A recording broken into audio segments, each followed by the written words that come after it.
Good morning, honorable members. Morning, Secretary General. It's 9:30, and we should start.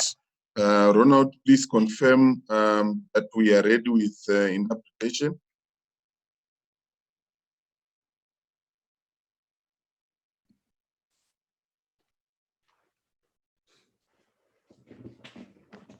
Good morning. We are indeed ready. Right. Since we are ready with interpretation, I think we should commence our meeting. I see the vice chairperson of the committee, of the DG committees in. Allow me to introduce my name.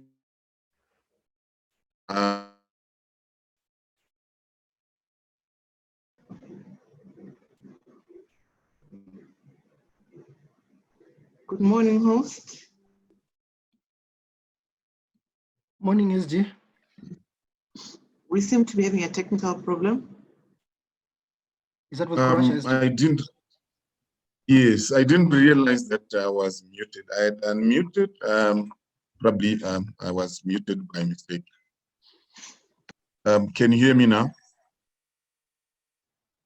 Yes. We can hear you perfectly, sir. My apologies. I had gone quite some distance, not realizing that I was muted. Thank you, SG, for alerting that. Welcome, honorable members, our partners, our stakeholders to this regional webinar, where we're going to be focusing on enhancing the role of Parliament in the protection and promotion of human rights in the SADC region through engagement with national and regional human rights, state and non-state actors. As I had indicated earlier, my name is Shaunen Kurasha. I'm the program manager for democracy and governance. I'm also in charge of the parliamentary business for the SADC Parliamentary Forum. I'm honored to be your master of ceremonies for the official opening session. Let me do a bit of protocol by recognizing the chairperson of the Democratization, Governance and Human Rights Standing Committee, Honorable Augustino. In absentia, she's briefed and will be represented ably by the Vice Chairperson, Honorable Darren Beckman. I also wish to recognize him this morning. Allow me to recognize chairpersons of all SADC PF standing committees who are in the meeting and other members of SADC PF standing committees. We are honored to have you in the meeting. I also wish to recognize the Secretary General, Madame Boyemo Sekoma, Mr. Epros Michena, the Director for Amnesty International Eastern and Southern Africa Office. Allow me to recognize Mr. Luis Potenai, the Chairperson of Mozambique National Commission on Human Rights, Advocate John Waters, the Ombudsman for Namibia, Mr. Raile Rabonoro, President of the Independent National Commission on Human Rights of Madagascar, all distinguished panelists and resource persons, representatives of the media, distinguished participants, ladies and gentlemen. I wish to introduce you to the program before we begin our session. Host, can I share screen?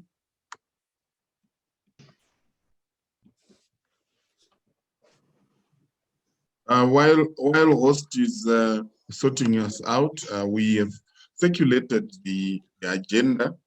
It's a whole day program where we starting at 9:30 with the official opening session. And during this official opening session, we'll have welcome remarks from the Secretary General Madam Boemo Sekoma, and remarks from Mr. Depros Michena, the Director of Amnesty International Eastern and Southern Africa Office. We will also have the official opening speech by the chairperson, which will be delivered by the Vice Chairperson, Honorable Darren Beckman. Then our first session will start with a presentation on state of human rights in Southern Africa, an analysis of key trends. This will be delivered by Mr. Mchena. And then at 11:30 to 12:30, we'll have our first panel discussion focusing on national human rights institutions and parliaments, perspectives on participation and engagement, which I will have the honor of moderating. And it will have Mr. Louis Biton Nahe, the chairperson of the Mozambique National Commission on Human Rights. It also have Advocate Waters, the Ombudsman of Namibia, and Mireille Rabonoro, the President of the Independent National Commission on Human Rights of Madagascar. The second panel will have lunch break, and then we'll resume at 18:30. We'll have a second panel which will focus on civil society, human rights defenders, and parliament, perspectives on participation and engagement. And this session will be moderated by Tseke Kasambala, Chief of Party Advancing Rights in Southern Africa, program Freedom House. And the panelists, we will have Mbolatiana Raveloya Rimisa, human rights and social justice defender from Madagascar.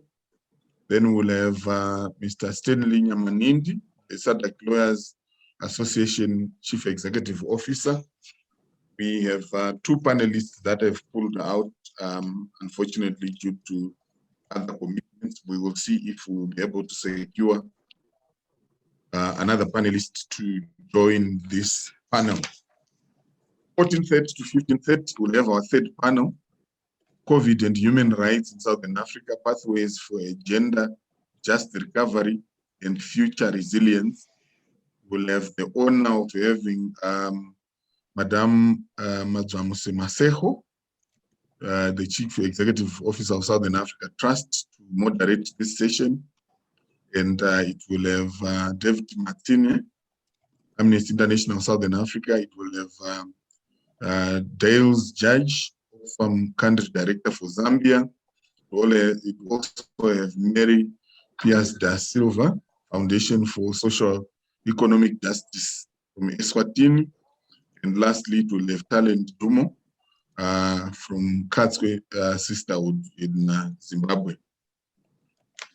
Then we will have a report back session with our rapporteur, the Ebo Tigere Chaguta, the Deputy Regional Director for Campaigns, Amnesty International. Then we will have a statement on renewing commitments and galvanizing action by the chairperson of the DG committee, Honorable Beckman. And he will also take the opportunity to close and deliver a vote of thanks and close the meeting. That's our program for this morning. And without any further ado, let us commence with by inviting the Secretary General, Madame Sekoma, to deliver a welcome remarks. Over to you, Madame.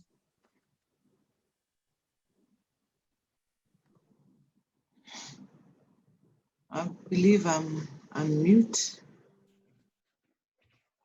Can you hear me? Yes, we can hear you. Yes. Oh, okay. Thank you very much, Director of Ceremonies, dear honorable members, the chairpersons of the various committees, and in particular, the one for democracy, governance, and human rights, my colleagues, distinguished colleagues from civil society organizations, Mr. Depros Mochena, and Mr. Stanley, and other participants, allow me to thank you for your generosity in finding time from your obviously busy schedules, both business and private, to honor our invitation to be part of this capacity development and necessary discussion that brings together intelligentsia, brings together practitioners in this area, and brings together members of parliament from the SADC Parliamentary Forum. It's with great pleasure and satisfaction that I also find time to tender my welcome remarks and address this August gathering on the leveraging of parliaments for the protection and promotion of human rights in Southern Africa. As you may be aware, honorable members, the protection of human rights is one of the main axes of intervention of the SADC Parliamentary Forum, and it is expressly provided for in our strategic plan of 2019 to 2023, along with core notions such as enabling gender equality, promoting women empowerment, among others. In addition, honorable members, the forum implements human rights in a cross-cutting and holistic manner. Indeed, although the forum has a dedicated standing committee on human rights, other standing committees also fully implement human rights within the paradigm of their own committee agendas. Over the years, honorable members, the forum has positioned itself as a hallmark for human rights advocacy through parliaments, and the consecration of this advocacy exercise are indeed in the model laws developed by yourselves, such as the model law on eradicating child marriage, such as the model law on HIV and AIDS, such as the model law on elections, including the minimum standards for the protection of key populations, which are grounded firmly on regional and international human rights law. On our members, in addition, the forum now has an oversight committee which monitors the domestication of model laws developed by the forum and assists in the identification of bottlenecks at both regional and national level. While there is a long way to go to ensure that both civil and political and economic and social rights are fully implemented, there's a scope for progress if all are able and committed.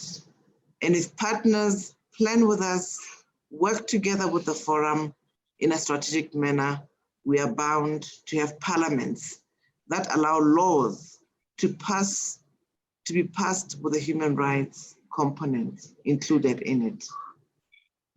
Distinguished colleagues, honorable members and participants, I accordingly wish to emphasize today the need for collective participation and concerted action for human rights to be implemented by all parties, with one buttressing and shouldering the other. The forum has often propounded that human rights are the concern for all, be it the state as a duty bearer, be citizens as right holders, or civil society organizations and state actors as facilitators for human rights to be properly implemented.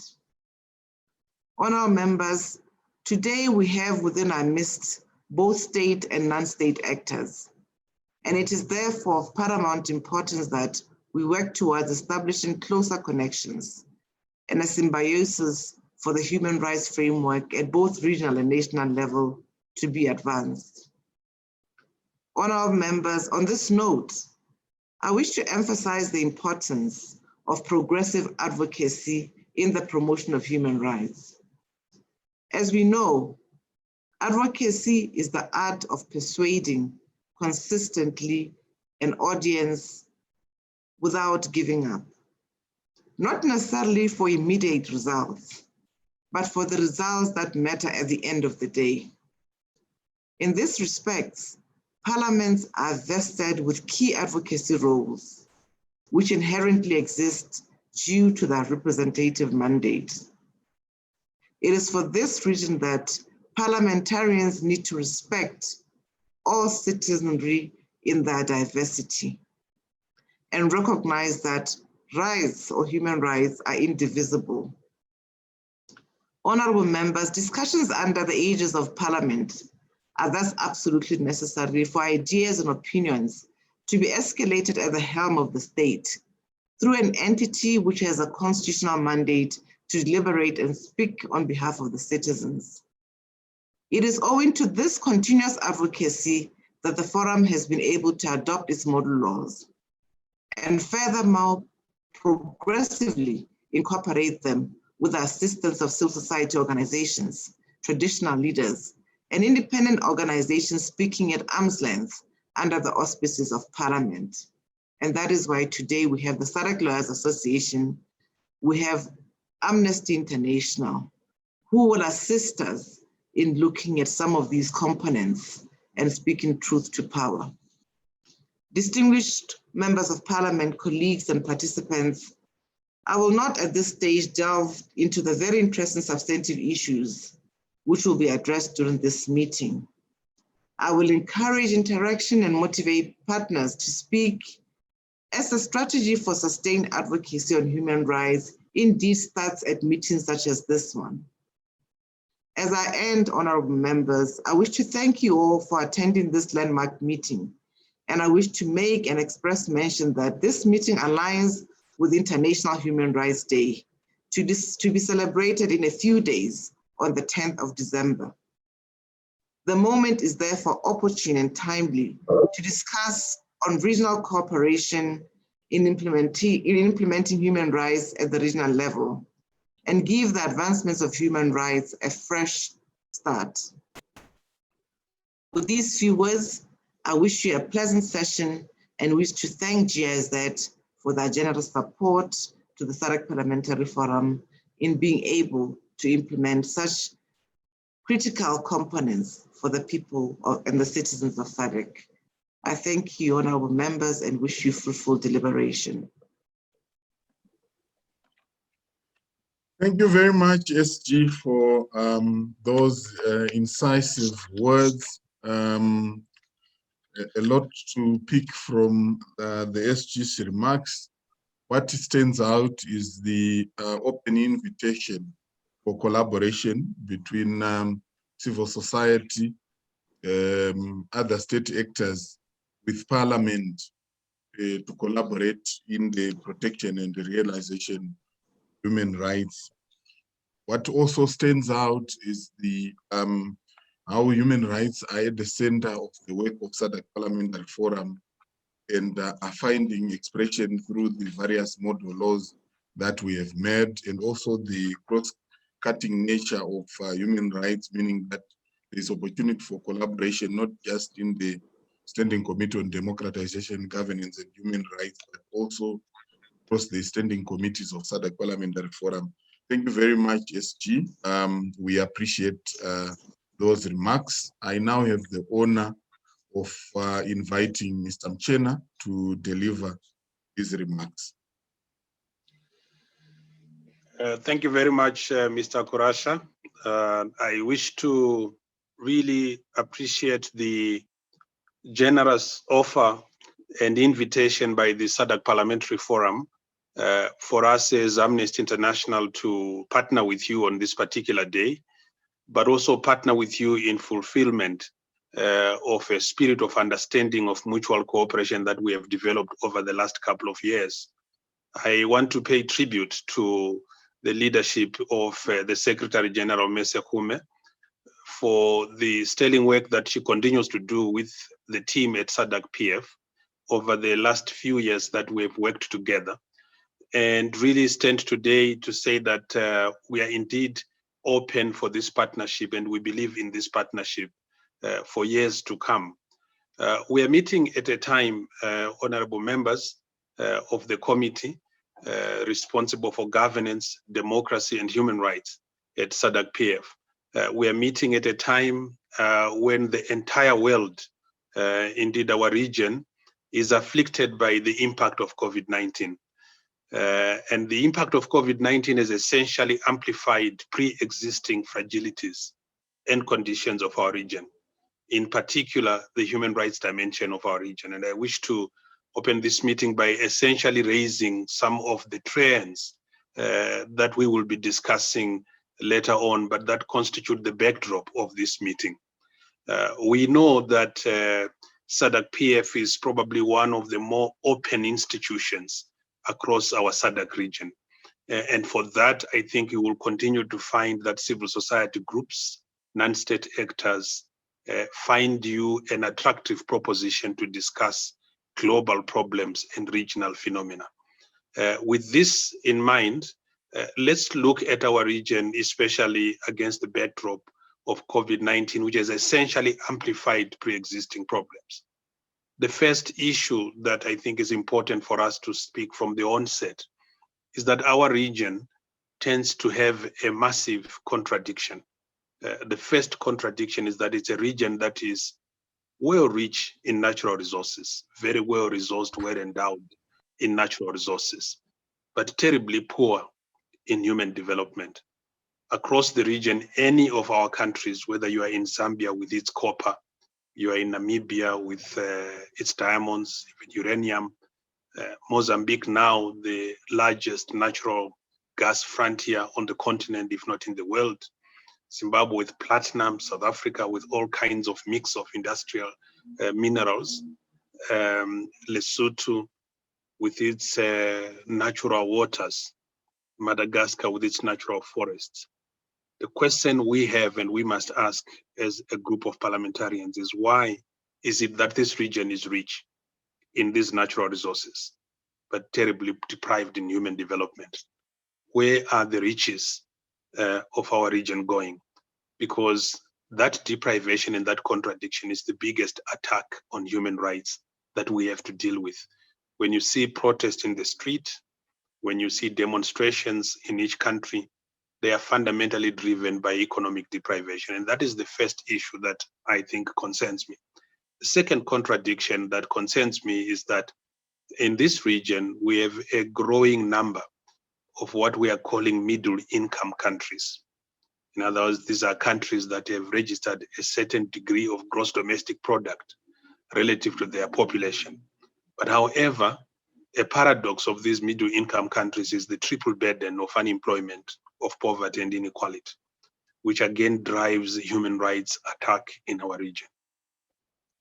We also have a region that, despite it being generally peaceful, is waging a serious war against women on women's bodies as a result of rising rape and domestic violence. The social violence, social exclusion add to this growing disjuncture between a peaceful region, but a region experiencing wars of all kinds for different people. And they include women, they also include minority groups, including persons with albinism. With that backdrop, Chair, I wish to raise again my appreciation of SADC-PF's role in becoming a legislative norm entrepreneur. The work that you have done in developing model laws on child marriage, on HIV and AIDS, as well as on elections, give us confidence that it is possible, if we take a strong human rights dimension to our analysis of the state of our region, it is possible that the lawmaking function of parliaments across the region could be deployed to start to address this contradiction. It is also possible that if we take the oversight role of parliaments across this region, we could start to make headway in addressing the deficits of development that we have, the deficits of human rights that we have, and the deficit of social protection that we have. If we take the civic intervention, the civic participation role that is facilitated by parliaments, we will see that more and more of parliamentary oversight work across this region will be enhanced through cooperation with civil society groups. So instead of seeing civil society groups as enemies of the state, as they are characterized by some among us, it will be useful to see them as partners that can augment the role that parliament plays in ensuring that there is executive oversight in the manner in which public policy is executed. For us at Amnesty International, working across this region, we see our role as one of reclaiming freedoms, assisting human rights defenders, and ensuring that we shine a spotlight on those that continue to be left on the margins of society, even as we speak about none should be left behind. We see ourselves as those that will move with speed whenever there are violations taking place across our region, amplify that for corrective action to be taken. We see ourselves as enhancing local relevance by working with partners, with communities, with governments, with individual parliaments, with institutions of knowledge production, and with a range of other stakeholders that are committed to ensuring that Southern Africa becomes a rights-respecting region.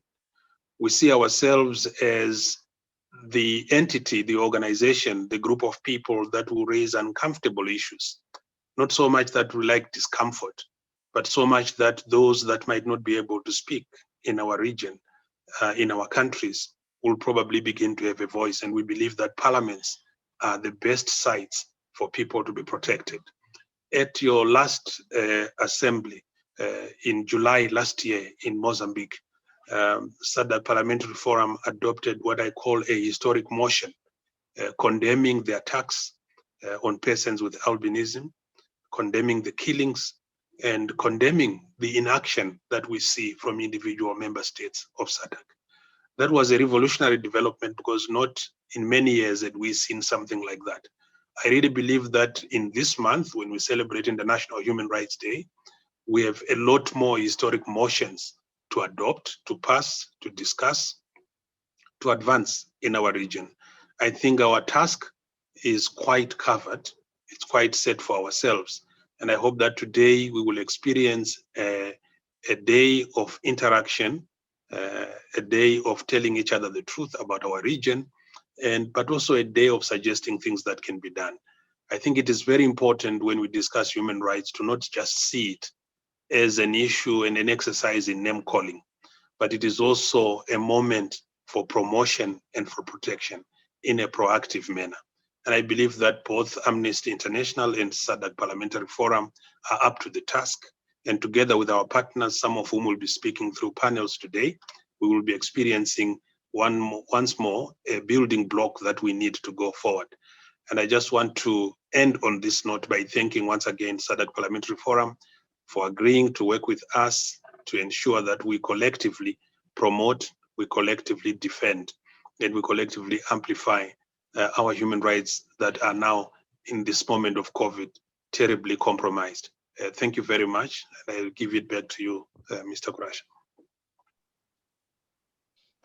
Thank you very much, Mr. Mchena, for those very pointed observations.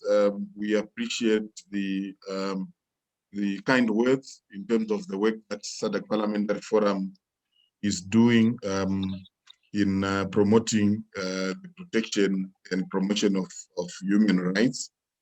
After all, for us, it is a mandate that falls on the institutions of parliament. The Parliamentary Forum is the Secretary General amplified earlier on.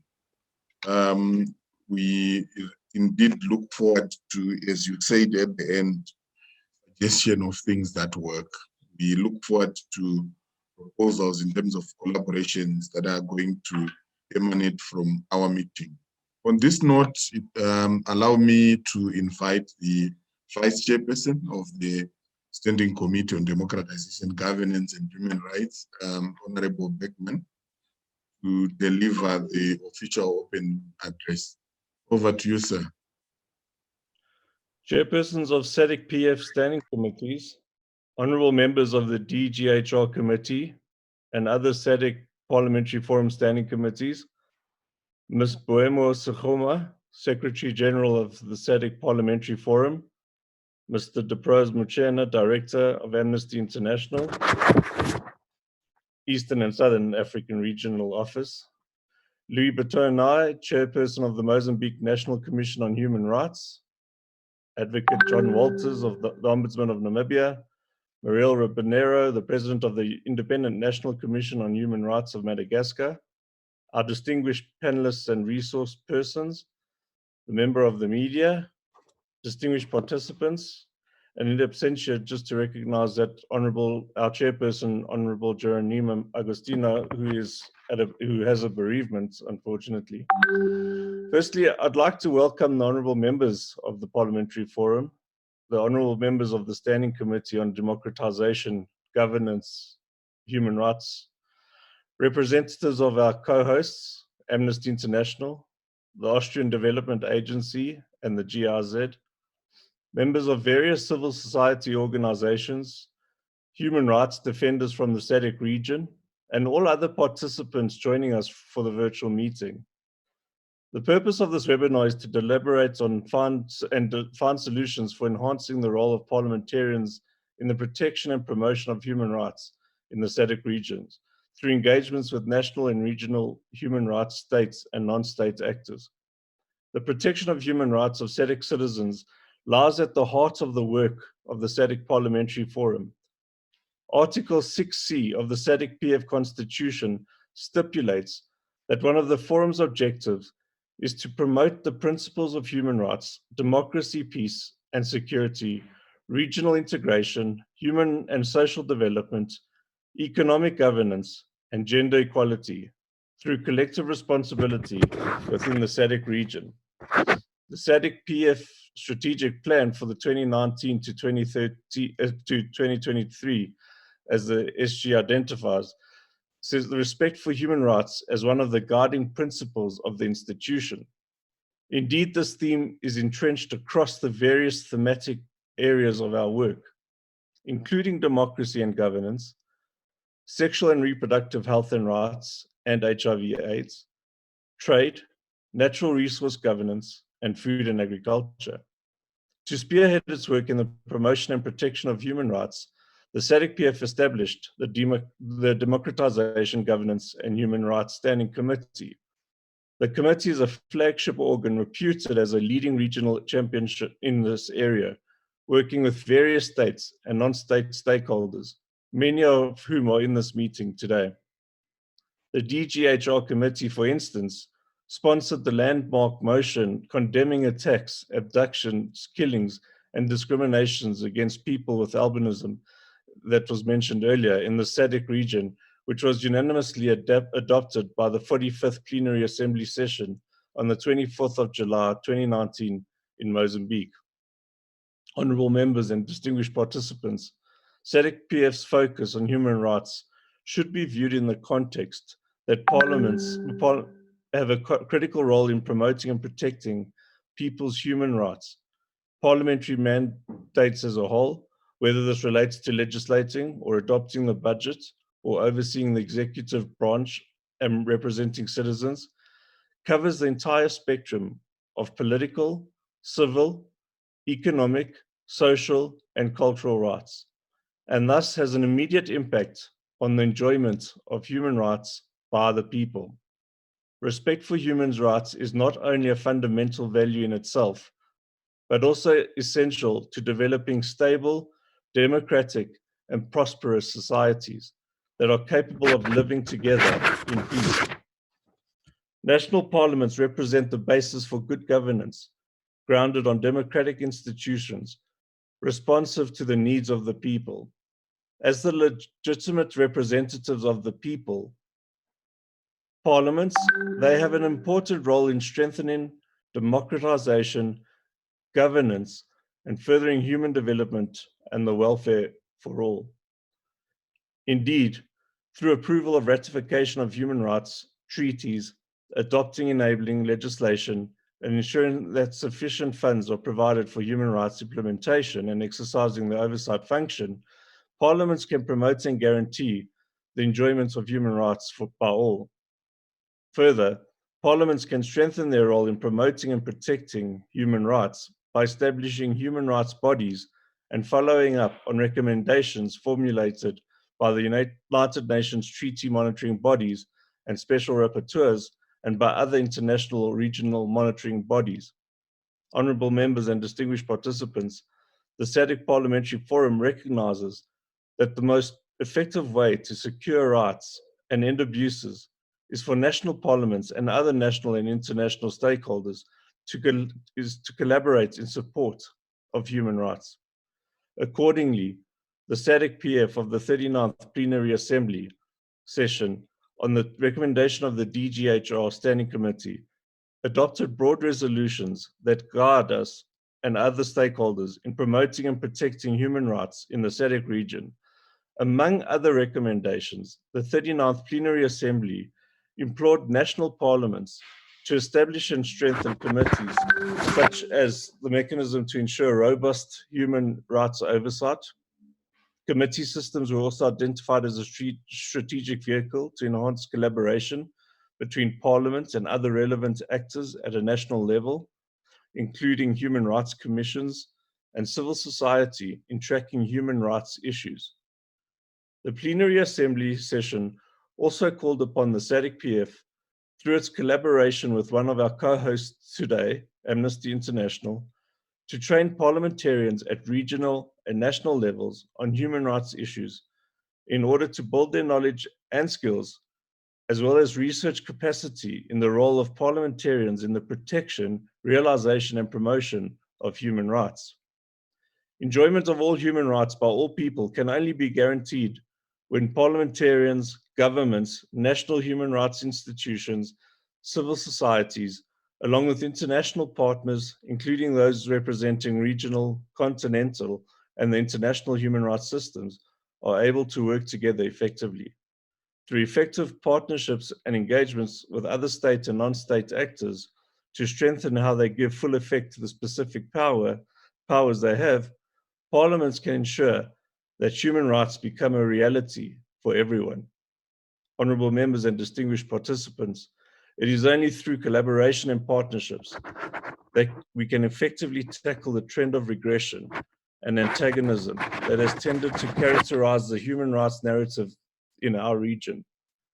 We have, for instance, recently witnessed how the COVID-19 pandemic has exacerbated human rights challenges in the SADC region. Governments' responses to the pandemic have generally been reactive rather than proactive, thereby triggering several economic, social, civil, and political rights questions. It is evident that we need to work more towards ensuring a more proactive approach to the promotion of human rights henceforth. I have no doubt that if we work towards enhancing public knowledge and awareness of human rights, in particular the actions that constitute violations of rights and the mechanisms for redress in the case of violations, will build a culture of respect for human rights and support stronger accountability in the region. It is therefore imperative that SADC Parliamentary Forum and its partners work to ensure a shift from the traditional approach of reacting to rights abuses to a more proactive approach, which buttresses prevention and enforcement mechanisms, empowers citizens, strengthens governance, and sets a basis for accountability. Honorable members and distinguished delegates, it is this regard that I should congratulate the SADC PF Standing Committee on Democratization, Governance and Human Rights and its partners Amnesty International, the Austrian Development Agency, and the GIZ for convening this important regional webinar towards ensuring stronger collaboration and enhanced parliamentary action in defense of human rights. Our meeting is critical since it is coming just 3 days before this year's International Human Rights Day on the 10th of December. The theme of this year's Human Rights Day is Recover Better, Stand Up for Human Rights. Calls on us to put human rights lenses on as we envisage a post-recovery in our respective countries and a region. Recalling that a year end is on the horizon, it is my fervent hope that we will all emerge from our meeting today more resolute in our quest to ensure a robust collaboration between parliaments, civil society, and other state and non-state actors in promoting and protecting human rights of all the people in all SADC regions. I challenge all of us to embrace a shared vision and recommit to work together effectively towards ensuring that human rights becomes a reality for all in our region in 2021 and beyond. It is now my singular honor to declare the regional webinar officially opened. I thank you.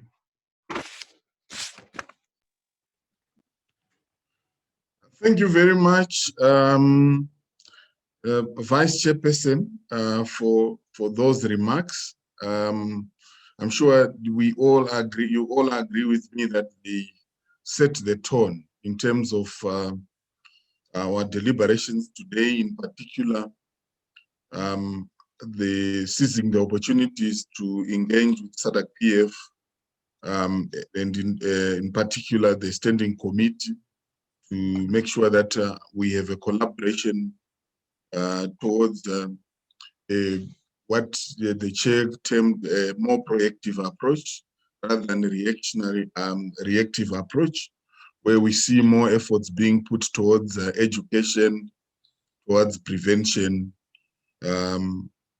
So I wish to appreciate the call for collaboration, the call for empowered citizens who have adequate knowledge regarding their human rights.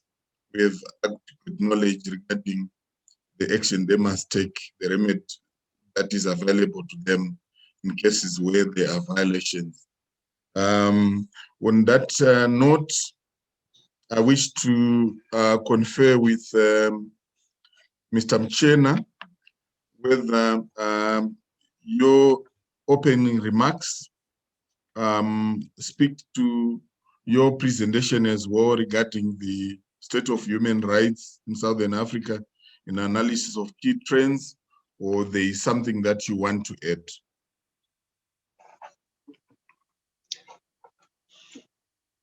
Okay, thank you, Mr. Kurasha. I think there is very little to add, especially after the profound introduction by the vice chair of the committee. But you gave me the mic, so you cannot take it away. So I will share a few additional remarks just to situate the conversation that is now about to follow, because I know that you know what we're listening. You muted, Mchena.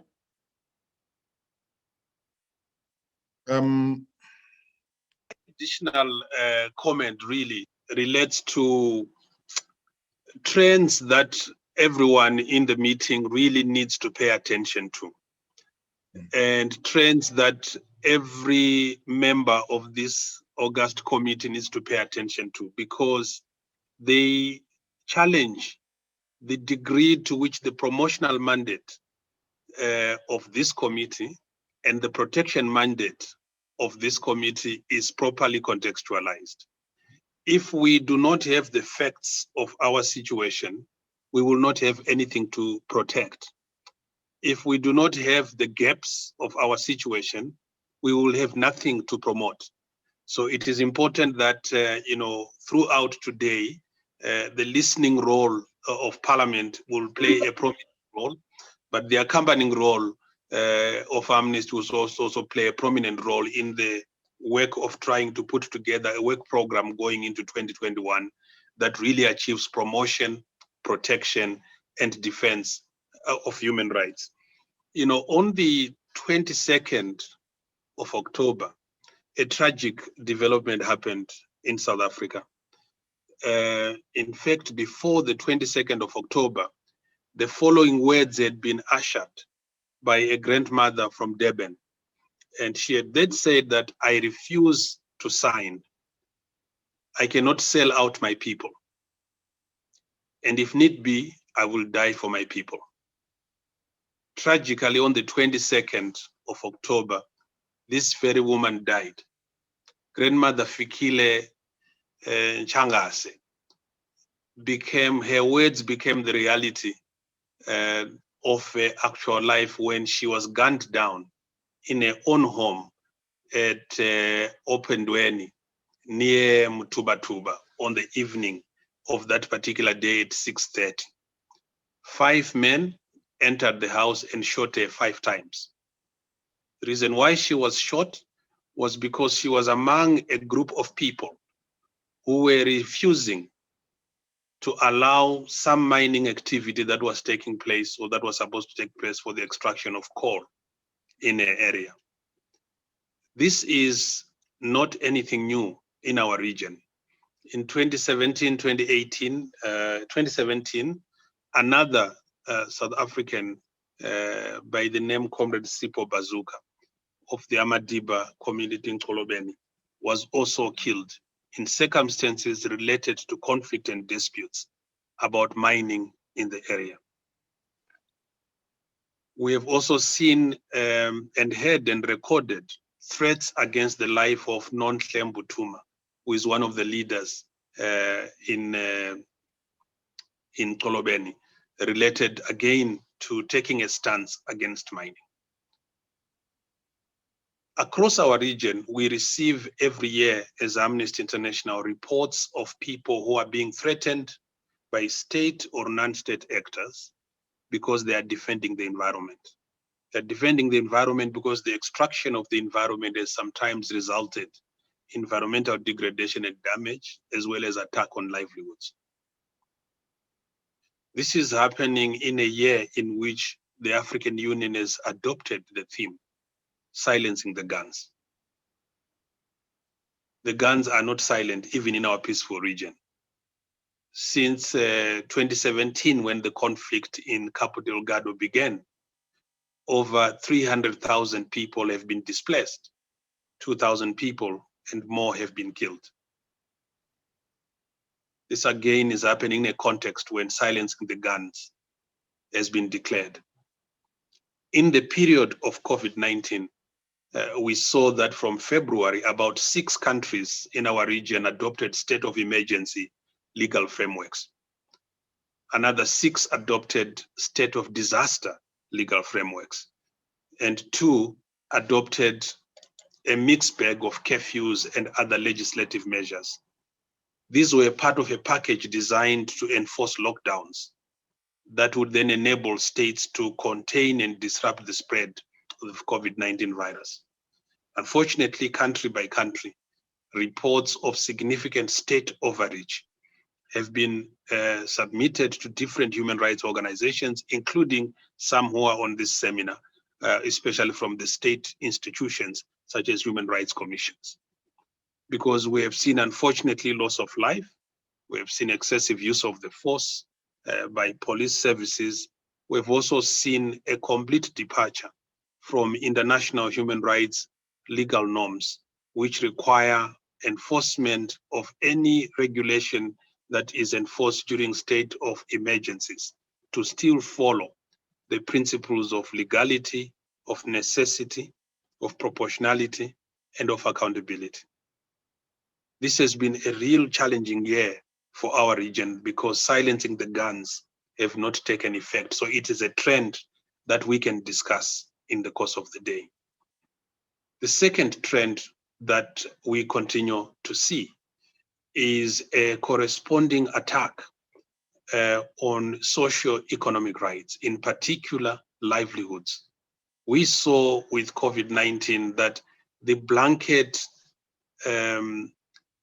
lockdown measures that were adopted from countries that started to initiate responses to COVID-19 in Europe, North America, and China were taken hook, line, and sinker into our countries.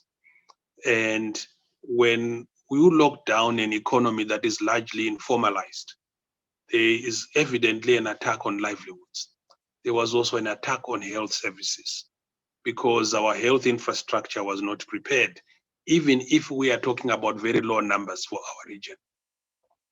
Social protection measures became inadequate and marginalized groups were even further marginalized. Supporting human rights defenders who were now challenging state policy became a big issue. So we see a trend across our region as a result of deprivation, of an attack on socio-economic rights. I think it is important that members of this committee at the end of this year are able to produce a real substantive finding on what has happened to our socioeconomic rights. We know that across this continent, investing in public health has been a problem. And I'll give you an example of a country outside of this region. At the time of COVID-19 arriving in South Sudan, which we know is afflicted by the war, the country had 5 vice presidents, but it had 4 ventilators. So if the crisis had really hit, it would have been very difficult to decide who among the 5 will not be able to access ventilators. We see in this region an absence of diagnostics, an absence of vaccines, and an absence of therapeutics enough to combat and contain a virus if it were to attack us in this second wave that we're talking about. That trend of attack on socioeconomic rights is very visible, and in part corresponds to what I raised earlier, that the country somehow is unable to direct the proceeds of its own economic growth into human development, so remains with a contradiction. We have seen a trend also of a failure in this region for international cooperation in order to combat what clearly is a human rights emergence. What we see are nationalistic responses, very inward-looking countries deciding to deal with the virus in a manner that seems to suggest that you can contain it within borders. So the COVID-19 trend has been one trend that essentially shaped our human rights landscape in the last 10 months to 12 months. Away from COVID, I think we've also seen a rising number of violations affecting women across our region. It's not just violence against women, it's also daily social violence and deprivation, that the conception that sustainable development goals would be implemented in each of our countries in ways that leaves no one behind has really been a fallacy in a number of our countries. Because apart from the fact that 90% of all sustainable development goals relate to human rights mandates, we have not seen leadership investing in the area of ensuring that violence against women really is decisively dealt with. So every country is experiencing either death, rape, or social violence. It was not therefore uncommon that recently in Namibia, we had a huge protest led by young people called #ShutItAll, which was essentially an invitation for the state and other actors to deal decisively with the question of deprivation and attack against women that we see in our region. Not only violence in the form of physical violence, but we've also seen the rise of cases in a number of our countries of the problem of obstetric fistula that is driven by, among other things, child marriages, but also poverty, education, deprivation. We've seen an attack on the provision of sexual and reproductive health services, which has affected ability of women to access antenatal care, postnatal care, especially in conditions of restrictions. This trend has been a problem. Another trend that we have seen across the region is the retention of a legal and institutional framework which still relies on colonial era legislation. There are a number of our countries that retain, for law and order purposes, colonial era legislation that continue to inhibit the progress of our region into a just, viable, and rights-respecting region. It is, I think, important for our parliaments to really start to look at their legal frameworks, to really look at their penal codes, to look at the laws that exist, to see how many of these have continued to be deployed in a post-colonial setting, but using colonial era legislative instruments. Our region continues to be doing well at the level of norms. So our norms are good, but the implementation is a challenge. We still have, this call that says you can't have constitutions without constitutionalism. You can't have democracy without democrats. So moving from norms into implementation is a big challenge for our region. Two more trends that we are seeing, which we need to deal with, is the emergence of restrictions online, where there seems to be a fascination and obsession with member states to regulate the internet space, to regulate social media, to criminalize expression, to criminalize freedoms that people might be enjoying on social media. In a number of our countries, we have seen people who have been arraigned before courts, either for insulting a president or public officials or judges. I think it is important that one of the primary responsibilities of a parliament is to defend civic space. The civic space that exists in the region through freedom of expression, assembly, movement, and association is so vital even to the imagination of our societies as they think of ways of growing economically. It is in this 2020 year frightening to see that there are some states that are still very committed to containing and rolling back on these freedoms that have become so obvious. There is a corresponding relationship between a free and creative society and a developing society. Once you limit freedoms online and offline, the rest is that you are forcing expression to go underground. When it comes out in a less palatable manner. So with these trends that constitute the discussion that probably is going to take place today, what should we classify, what should we be recommending as the role for Parliament? And as I indicated in my opening remarks, the first one is the lawmaking role. We need to really ask the question, are parliaments in Southern Africa making laws? Are laws being passed by Parliament, or laws are passing through parliaments?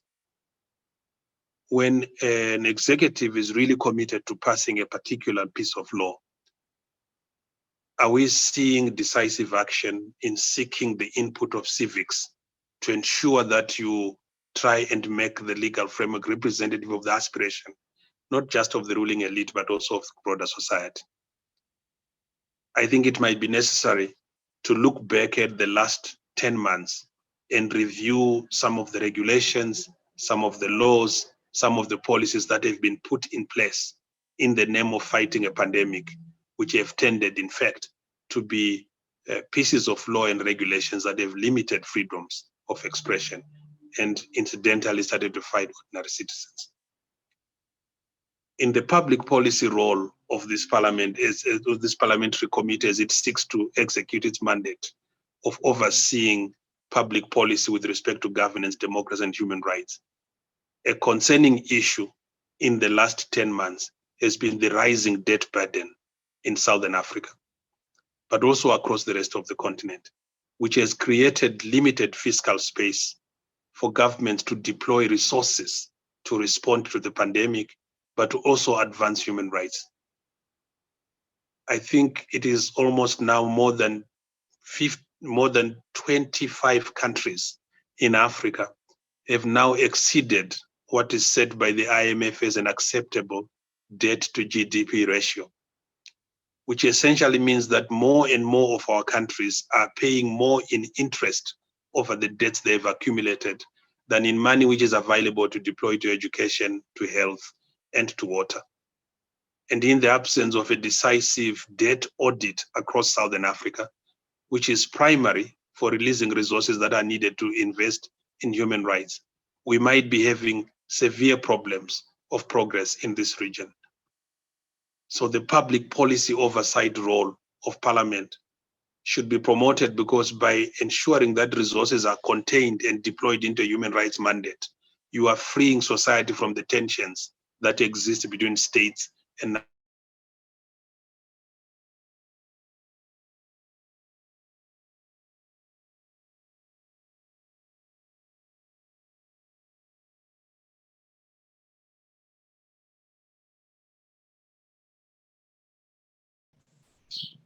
we're seeing less and less of a vibrant relationship between Parliament and civil society on the topical governance issues of the day.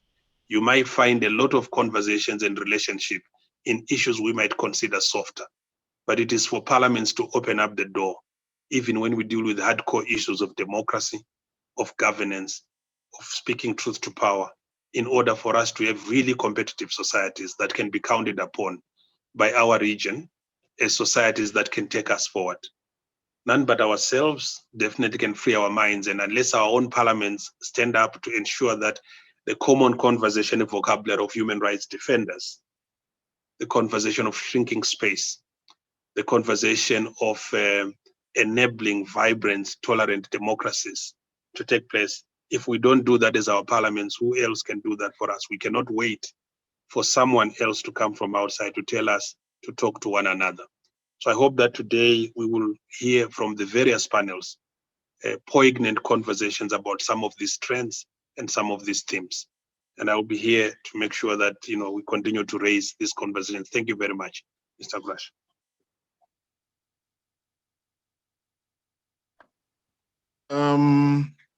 Yeah, what shall I say? Thank you very much, Chena, for that incisive presentation on the trends in terms of human rights, of the key trends in terms of human rights in the SADC region. It really helps us to set the tone in terms of the various thematic areas that are going to be discussed by the various panels. We are doing well in terms of time, and we're supposed to break for tea at 11:15. Is it okay if we took a break now and reconvene at 10 to 11, or we proceed? Mr. Mchena talked about being open even to deal with the hard issues of democracy, and as a Democrat, I would wish to hear from the chairperson whether he thinks it's too early to take a break, or we can take a break and reconvene at 10 to. Chair, I think in the interest of the program, if it's not going to interrupt if it's going to interrupt the program, if we carry on in terms of going into a discussion, then let's have the break. Indeed, we have recovered a lot of time. We should be well within time if we reconvene at 10 to 11. So on that note, let's take a short break, a health break, save our backs, save our eyes, and enjoy the coffee. Thank you very much. Welcome back, everybody. We shall now resume, and we're going to go into the first session.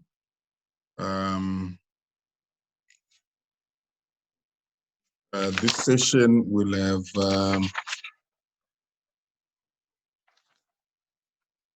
Luis Naye, the chairperson of the Mozambique National Commission on Human Rights. We'll have Advocate John Waters, the Ombudsman of Namibia, and thirdly, Mireille Benoro, from the President of the Independent National Commission on Human Rights, Madagascar. As we start the session, and the session is going to focus on national human rights institutions and parliament perspectives on participation and engagement. I have the privilege of chairing or moderating this session. Before I go into the specific questions that I want to pose to our panelists, I want to refer to a few quotations. First quotation is one I took from one of the landmark rulings by the Constitutional Court of South Africa in a case of State versus Makwanyane and another in 1995. Those who have followed the constitutional developments in South Africa will know that this is the case that barred capital punishment, death sentence, in other words. The specific quotation and why I'm quoting it is the Constitutional Court makes it clear that the notion of human rights is not a Western notion. It is a notion that is embedded in the African concept or philosophy of Ubuntu. And I wish to quote, an outstanding feature of Ubuntu in a community sense is the value it puts on human life and human dignity. Respect for the dignity of every person is integral to this concept. During violent conflicts and times when violent crime is rife, the stout members of society decry the loss of Ubuntu. Thus, heinous crimes are the antithesis of Ubuntu. Treatment that is cruel, inhuman, or degrading, the rift of Ubuntu. The concept of Ubuntu is a concept that permeates the Constitution generally, and more particularly, Chapter 3, which embodies the entrenched fundamental human rights. The concept carries in it the ideas of humanness, social justice, and fairness. The second aspect I want to allude to as we go into the role of Parliament in the promotion and protection of human rights is the notion that almost all the constitutions of SADC member states have a provision mandating parliaments to ensure the protection and promotion of the Constitution. And this Constitution also embeds the Bill of Rights. Lastly is a quotation from the Commonwealth Secretariat, which resonates very much with part of the excerpts that came from the chairperson's speech. It is well known that parliaments have a special role in the promotion and protection of human rights, a responsibility which they share with the executive and the judiciary. In spite of this shared responsibility in the arena of human rights, and owing to its primary role in lawmaking, Parliament is the branch of government best placed to give effect to human rights and take practical measures to prevent abuses and to ensure that law provides practical means through which remedies may be sought for alleged violations. To this end, parliamentarians may influence policies and budgets at national level, monitor policy implementation programs, local levels, address the needs and concerns of their constituencies, and act as a catalyst in the realization of human rights domestically and internationally.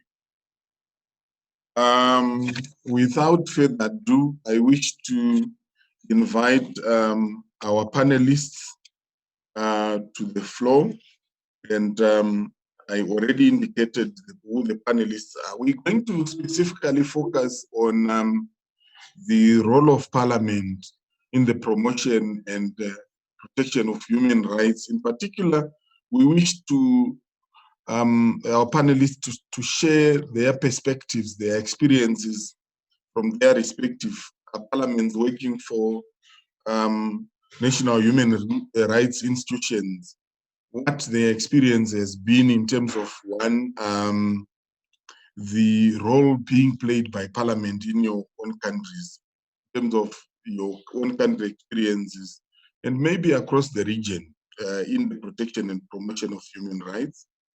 We also want to hear how you have worked with Parliament, the key success factors, any challenges, what could be done to improve some of those challenges that are existing. And thirdly, we also want to hear about your overall experience in terms of the collaboration with national parliaments, again linked to the above in terms of what could be done to address any of the challenges that existing in engaging parliaments to play an active role in the promotion and protection of human rights.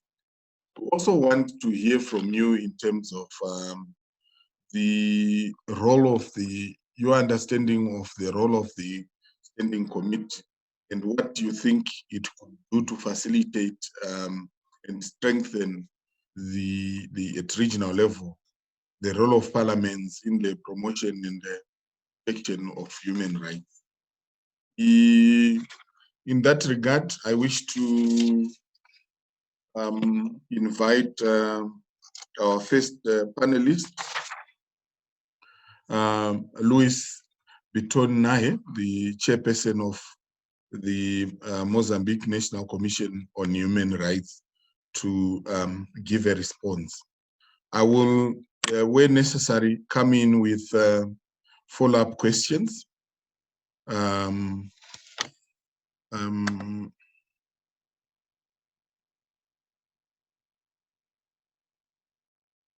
Noted, Mr. Mukumbo Mutali is standing on behalf of Mr. Abiba Osman, who is still in a meeting with the president. Mr. Mutali is Director of Economic, Social, and Cultural Rights. Okay, welcome, Mr. Mutali. I had missed that. So you are also going to be part of our panelists. So our panelists will have 4 people. Mr. Mutali representing Mr. Abiba. It will have Mr. Lewis, Advocate Waters, and Mereila. So let me start with, while allowing Tali to prepare a bit, I will invite Mr. Naye to take the floor and respond to the questions. Where necessary, I will make follow-up questions. So I will give you 5 to 7 minutes to respond to the questions. Over to you.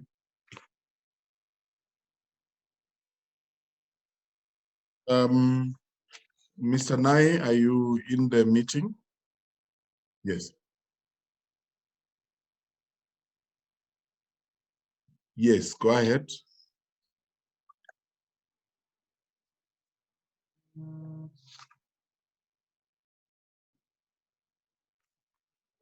It looks like we have a bit of a challenge with Mr. Naye. Maybe while we are waiting for Mr. Naye to come on board, Mutali, are you ready? Yes, I'm ready. Did you get the questions? Yeah, I think you can just quickly go through the questions so that I know that we're on the same page.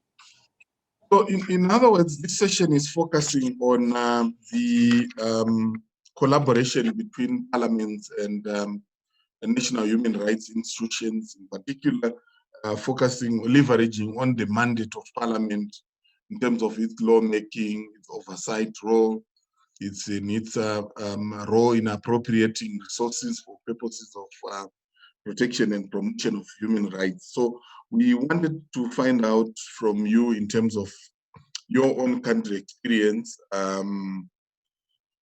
what are some of the main reflections on the role of national parliaments in terms of their mandate in executing this mandate, We also want to hear from you in terms of whether you actually have worked in with parliaments. If is there a program between parliaments and your parliament and your national human rights institution? Has this been ad hoc or it's systematic? What are the critical success factors? What are some of the challenges that you have experienced? We also want to hear about what you think the SADC Parliamentary Forum, in particular the Standing Committee on Democratization, Governance and Human Rights, can do at regional level to enhance collaboration between parliaments and national human rights institutions. In other words, we really want to put on the spot the mandate of parliament, how we can leverage on it, what has been working, what more can we do to enhance this relationship, collaboration, to make sure that human rights are mainstreamed in terms of the relationship parliament and national human rights institution. So you have 7 minutes within which to tackle the questions. If need be, I will have follow-up questions. Thank you so much. As I earlier indicated, my name is Mr. Makumbo Muntari. I'm the Director of Economic, Social, Cultural Rights for Malawi Human Rights Commission. I'm standing in for Ms. Habiba Osman, who is currently in a meeting with the President. There is a task force that the President has actually formulated, the rising cases of gender-based violence, and Malawi Human Rights Commission is a part of that task force. So that's why she's not here. Okay, so looking at in terms of the role of national parliament in protecting human rights, as you are aware, Malawi follows the dualist legal approach to domestication of international human rights instruments.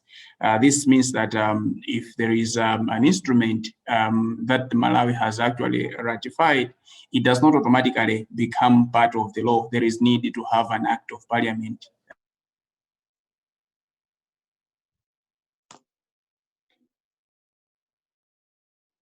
up with specific legislations to domesticate human rights instruments becomes critical.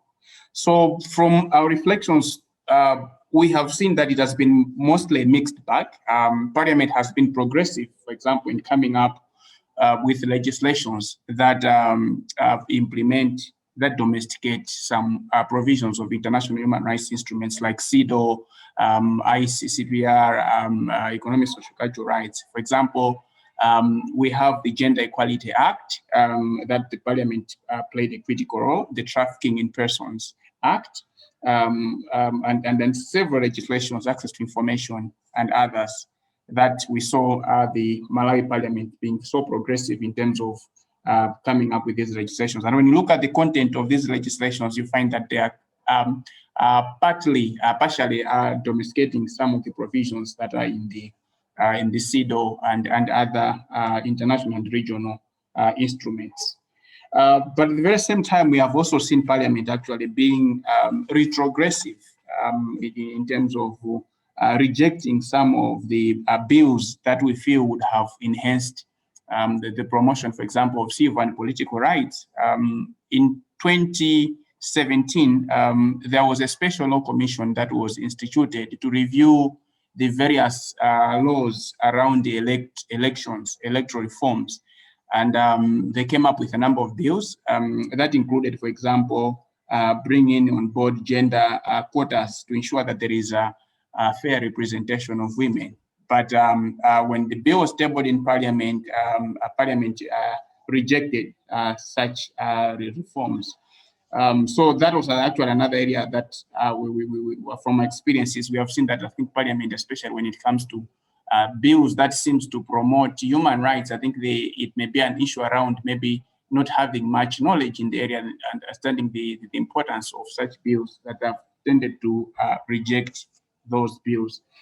And then we have also seen that, as you know, Parliament has got different roles. There is the oversight, lawmaking, we're talking about representation, but I think we feel like Malawi Parliament hasn't fully utilized its oversight role.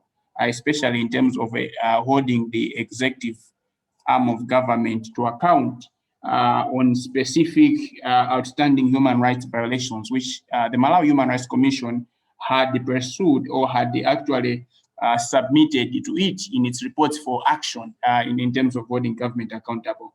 There are some extrajudicial killings that happened previously that have not been acted on until today, despite the Malawi Human Rights Commission in its report submitting to Parliament as well as the executive arm of government for the action. So we feel like Parliament hasn't really been providing that oversight role.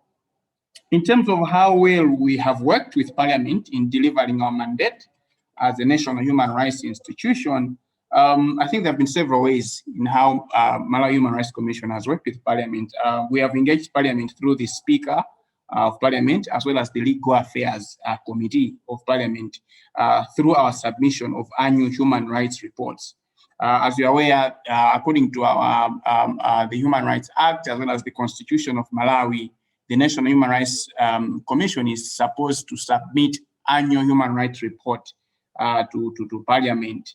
And there have also been times whereby Malawi Human Rights Commission has been summoned by the Legal Affairs Committee of Parliament to provide clarity on some aspects of the annual human rights report.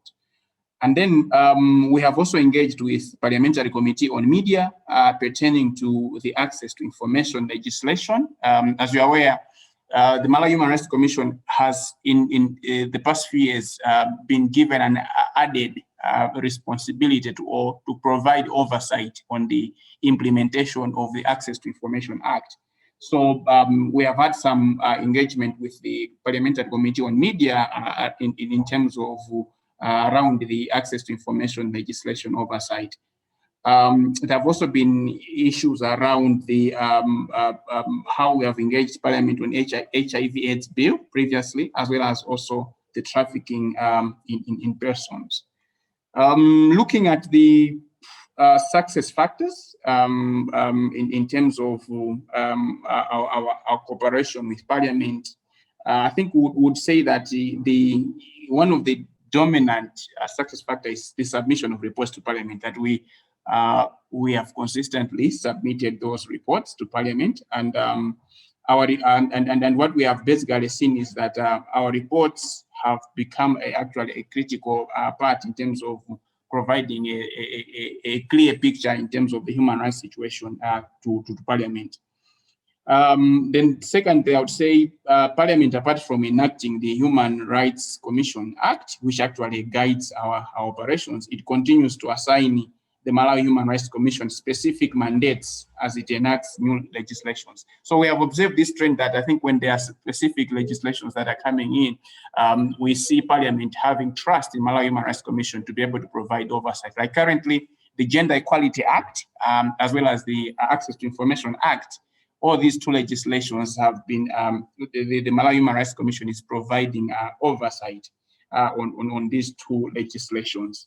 So that to us, I think it shows the trust that Parliament has on the Malawi Human Rights Commission. And at the very same time, also we have also, when we look at the barriers that we see in terms of our cooperation with Parliament, we see that currently there is no specific human rights committee in Parliament. So as I earlier indicated, our engagement basically is through the Office of the Speaker and then through the Legal Affairs Committee. So the implications of that is because there is no human rights committee in Parliament, there isn't the Parliament is deprived of an opportunity of a certain committee to be able to scrutinize the various legislations that are coming into Parliament to see if the if from a human rights perspective, they're able to cut all issues from that from that angle. So.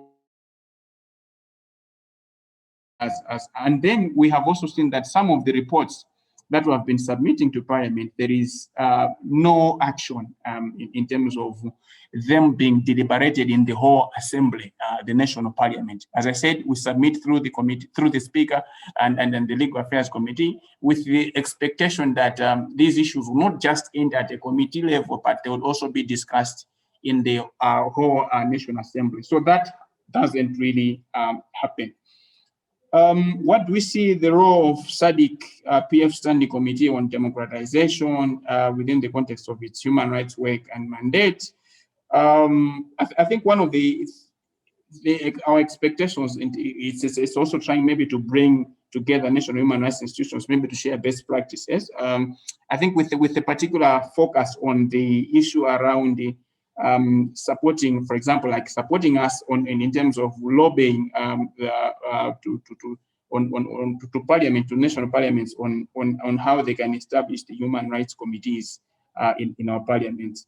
And then we also observe that the SADC PF Standing Committee seems to focus much on elections and other general governance issues in particular country. However, the focus on human rights issues that are affecting people in SADC tends to be limited. So we think maybe if there could be such a more priority towards those human rights issues would also help us a lot. So I think in a nutshell, I think that's what I would say. That's how Malawi Human Rights Commission has engaged with the national parliament. Thank you.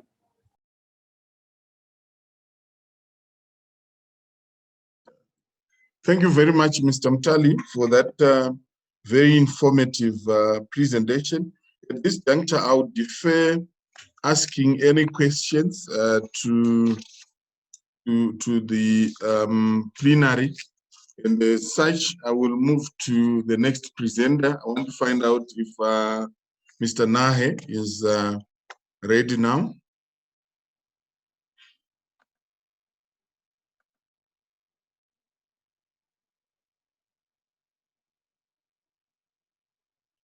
Mr. Nahe, are you ready?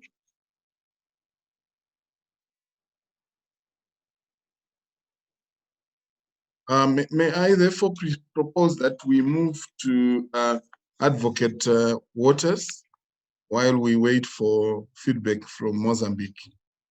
Advocate Waters, you take the floor, speak to the similar issues in terms of the Namibian experience. Good morning, everybody. Can you hear me? Yes, we can hear you, Advocate. How are you? I am very well. Thank you also for the invitation to participate in this webinar. But let I start immediately off just to give a very two-sentence who or what the Ombudsman in Namibia is. The Ombudsman institution is a constitutional office. It is a very broad mandate. You can still hear me? Oh. Very well. You're very well. As a very broad mandate, and one of the mandate is to receive and investigate complaints of human rights violations. The other three are typical ombudsman mandates. So that makes the Ombudsman Institution of Namibia the Human Rights Commission in Namibia. Namibia does not have a separate Human Rights Commission for obvious reasons. But moving now to the discussion, there is nowhere, not even the Paris Principles, spells out in detail or define the relationship between national human rights and parliaments. There wasn't not an attempt. There are such guidelines. That is the Abuja guidelines and the Belgrade principles, but they are not implemented so much. The relationship between the Ombudsman of Namibia and its parliament is ad hoc. There is no formal MOU which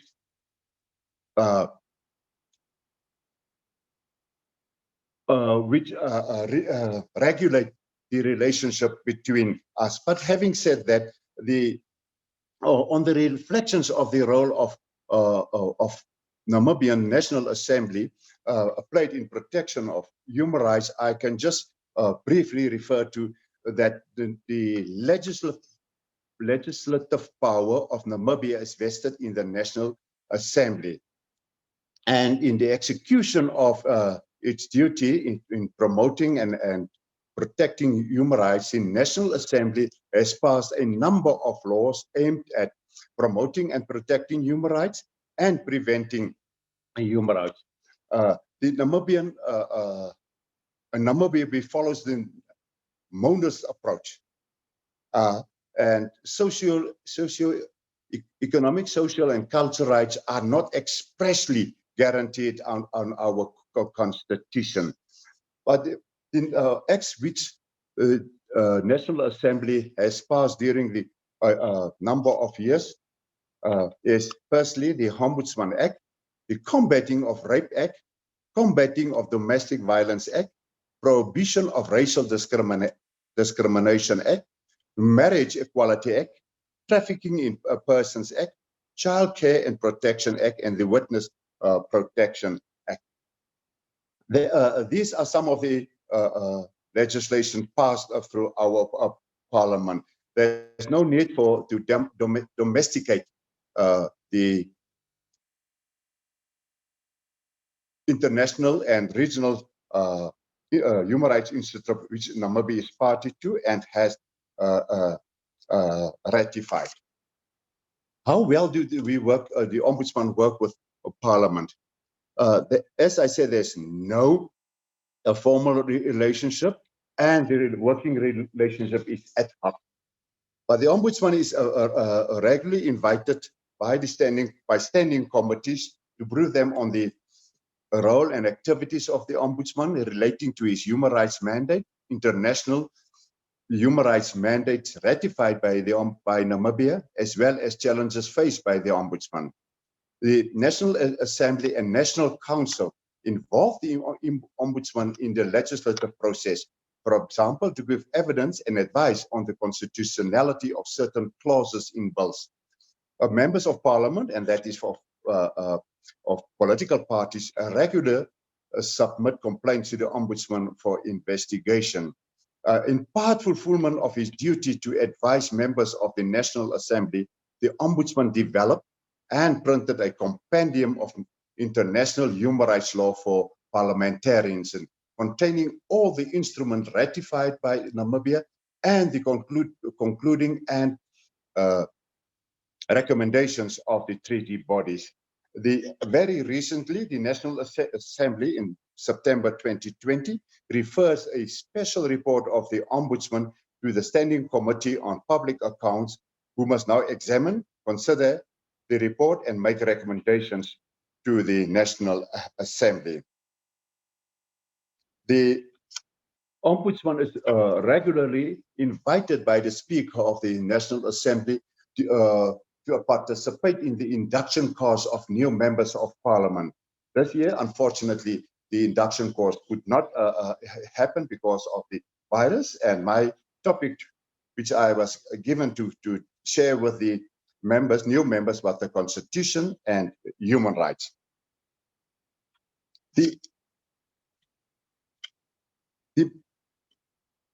The most important form of cooperation between the National Assembly and the Ombudsman is first, on the one hand, the duty of the Ombudsman to report to the National Assembly through its annual report, and on the other hand, the duty of the National Assembly to receive, consider, and debate the report, and then represents a government's response in the National Assembly. That is the accountability provision.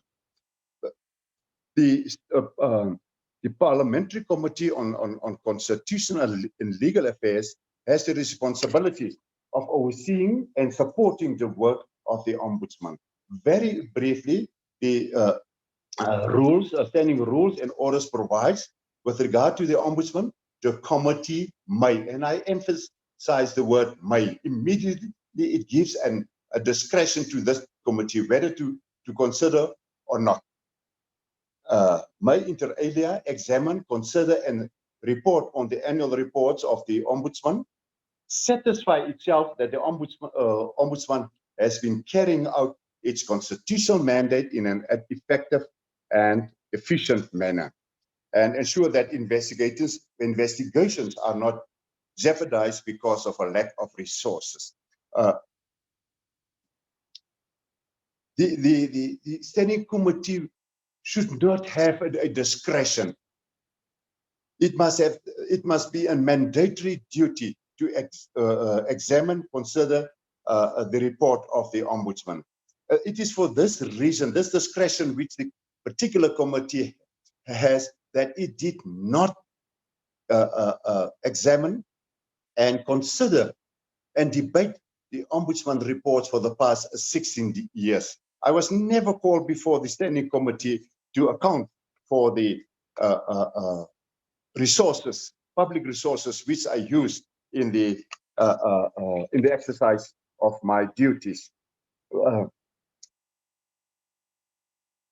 There's not even much to say about the success factor. By holding the Ombudsman accountable, by considering and debating his report, will lead to closer and more effective cooperation. The annual report of the Ombudsman, like any other national human rights institution, details every aspect of the Ombudsman's work during the past year. The successes, failures, frustrations, and recommendations which the Ombudsman made, but which remain unimplemented because there's no discussion, debate on the Ombudsman's report. It stands to reason that the performances of my office can only be gauged by those who read my reports. How can participation, engagement, and between national human rights institutions be strengthened across the region? Engagement and collaboration between individual institutions are ad hoc. Our collective engagement and collaboration are through our regional body, NANRE, the Network of African National Human Rights Institutions. Strengthening NANRE's resources will result in continuous strengthening the cooperation between national human rights institutions. What do I see as the role of this SADC Standing Committee? My suggestion is simple. This Standing Committee must ensure that its recommendations, which are commendable, do not become paper dreams or paper tigers with no hope of implementation. And I like, and I heard what Andy Process has said, that moving from norms to implementation, and that is will be my message to the Standing Committee and the forum, that we move from norms to implementation. Ladies and gentlemen, that is very briefly what I can tell you what's happening in Namibia on the relationship or the collaboration between the Ombudsman and the National Assembly. Thank you so much for listening to me. Thank you very much, Advocate, for sharing that very interesting and very informative experience of the Ombudsman's office and the Parliament of Namibia, comprising the two houses, the National Assembly and the National Council. I'll come back to you through the plenary in terms of follow-up questions. Let me invite Mireille to take the floor and share with us the experience of Madagascar. Over to you, Mireille. Thank you very much. Can you hear me? Loud and clear. Okay, thank you. Well, thank you for giving me the floor, inviting me to this very exciting panel on the role of national parliaments in the protection of human rights. According to the law that institutes the National Human Rights Commission of Madagascar, it is to Parliament that it is bound to present its annual reports.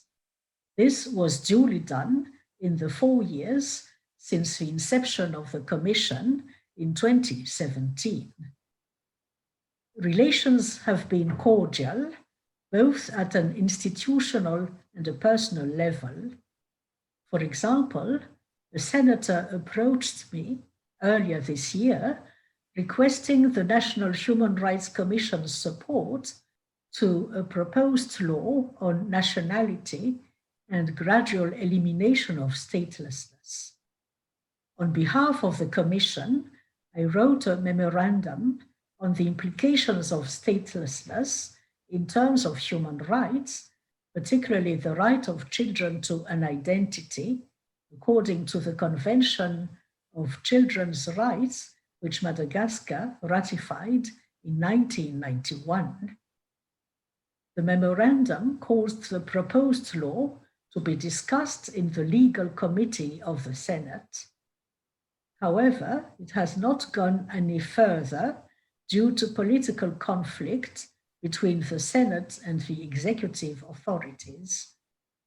The majority of the senators belong to the opposition, and the government has made drastic cuts into its budget and reduced the number of senators from 90 to 18. As a result, the senators are more or less on strike. I will now briefly present some of the challenges facing Parliament in playing its full role in democracy and governance, the basis of the protection of human rights.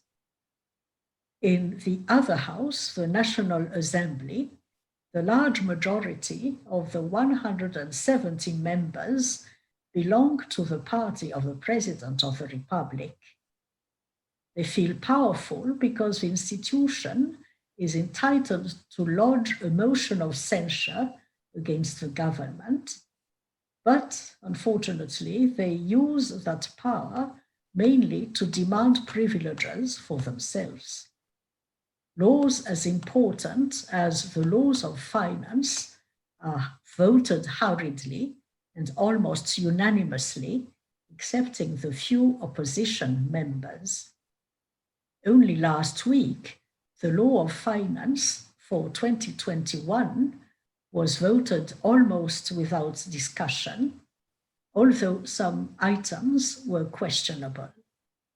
For example, the budget of the Ministry of Sports has been increased almost 3 times from what it was last year, mainly for the construction of stadiums, whereas the budget of the Ministry of Health was reduced despite the impact of COVID-19 and of the drought, which is causing famine, malnutrition, and death in the southern regions of the country.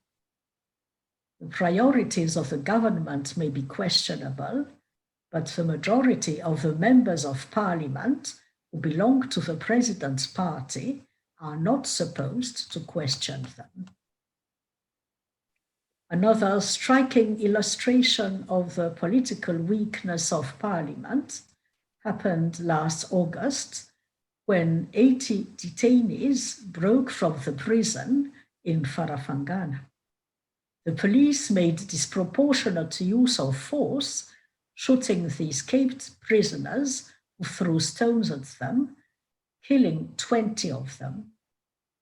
The Member of Parliament for the district, who belongs to the President's party, at first denounced the violation of human rights, but soon was silenced, with her staff explaining that she had been misled by false reports. Political conformity must prevail over objectiveness in the face of human rights violations. One more area for reinforcement of human rights culture is illustrated by the fact that after each report by the Human Rights Commission before the Parliament, in the last 4 years, both at the Senate and the National Assembly, the Commission has been regularly criticized for incomprehensibly defending criminals who have made the people suffer cruel losses, both of lives and property. This was invariably because the Commission had denounced either mob lynching or mysterious deaths in police premises, which makes it impossible to bring anyone to justice and punish the real perpetrators. So those are some of the challenges, examples of the challenges in improving the role of Parliament in the promotion and protection of human rights in Madagascar, for which regional cooperation would be key. Thank you for your attention. Thank you very much for a very informative presentation. It's really appreciated. While we are locked down, you took me back to Malagasy and through the details you have shared in the presentation. It's greatly appreciated. I will reserve the question time to when we open for the plenary. Let me, at this juncture, check if NAE is now online and is able to make a presentation.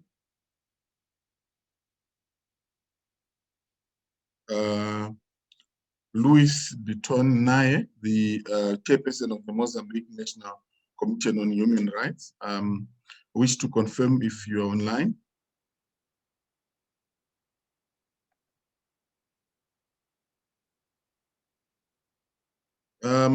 May I check with my colleague Tigere? Are you able to confirm whether Nae is in the meeting?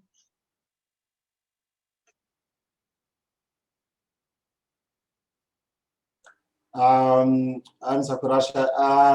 I'm not able to confirm as yet.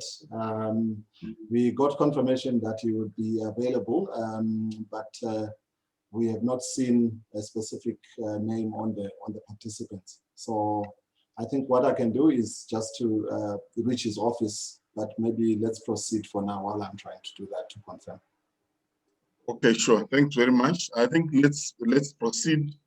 Honorable members, distinguished participants, we have listened to very interesting, very incisive, very pointed situations obtaining in Malawi, Namibia, Madagascar in terms of the mandate of Parliament, how the relationship between the Parliament and the National Human Rights Institution is panned out. In some cases systematic, but in some cases very ad hoc. The extent to which the legal framework clearly mandates Parliament to play a role in the protection and promotion of human rights, and the way in which in some cases this mandate is discretionary. At this point, I think I want to open up for any questions to our panelists. I will allow for 15 minutes. In fact, for 20 minutes. So we have until 12 o'clock to pose any questions. Those who want to pose questions, kindly show by raising your hands through the raising hands function. And I see the chairperson, the vice chairperson, Honorable Beckman. In fact, I'd omitted to also highlight the fact that there were very pointed suggestions or challenges put on the committee, on SADC PF, and through it the committee by the human rights institutions in terms of what we could do as a committee. You may also wish to, committee members may also wish to speak that honorable members from other SADC PF committees who are in the meeting, please feel free to also come in and join the discussion. Let me give the opportunity to Honorable Beckman. Chair, thanks very much. And I was going to echo that sentiment that people must, from the other committees, please feel free to come in and ask those questions and participate. I think one of the challenges are, and we've mentioned them before, is that when the human rights take place in other countries, and they are our neighbors, the problem is interfering in another country is problematic, especially in the southern regions where we've had a loyalty to each other. You know, there's a sense that that interference is unwelcome.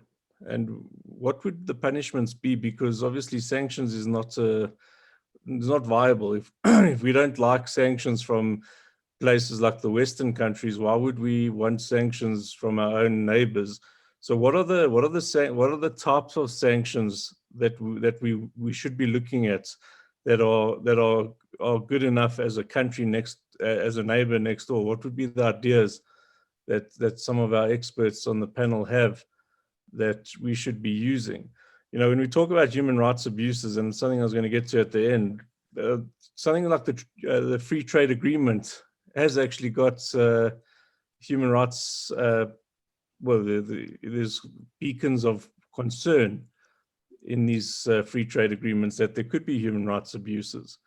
Because if a country gains, there must mean that there's a country that loses.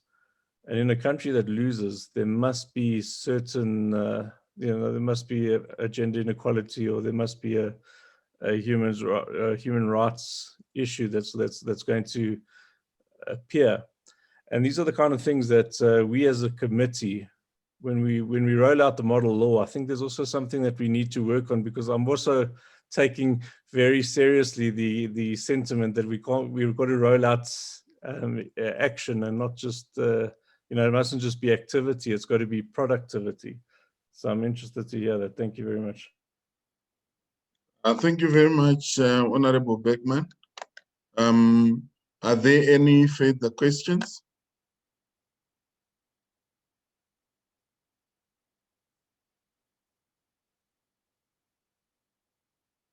I don't seem to see anyone wanting to take the floor, at least through the raising of hands function.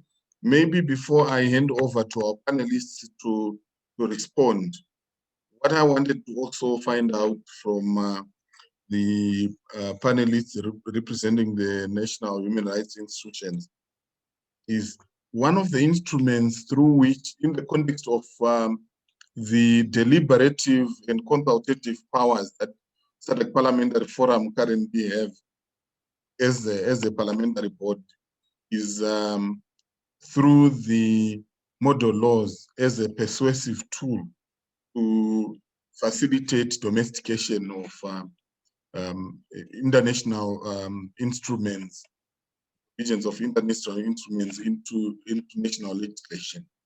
To what extent have you, through your parliaments, interfaced with, or any other mechanism, interfaced with the model laws that SADC PF has been making? We have mentioned the model law on HIV and AIDS, the model law on eradicating child marriages and protecting those already in marriage, the model law on elections.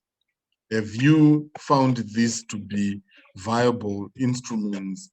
Have they created adequate opportunities for you to entrench the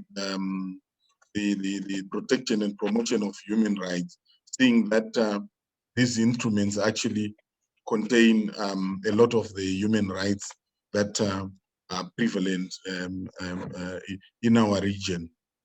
I see Honorable Tsepang Masena with a hand up. I'll give her the opportunity to ask a question or questions.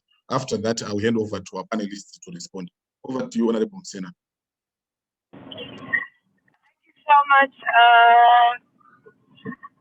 Thank you so much for the opportunity and the presentations that we've had since morning. I really took my time to raise a hand because it's It's not necessarily a question per se.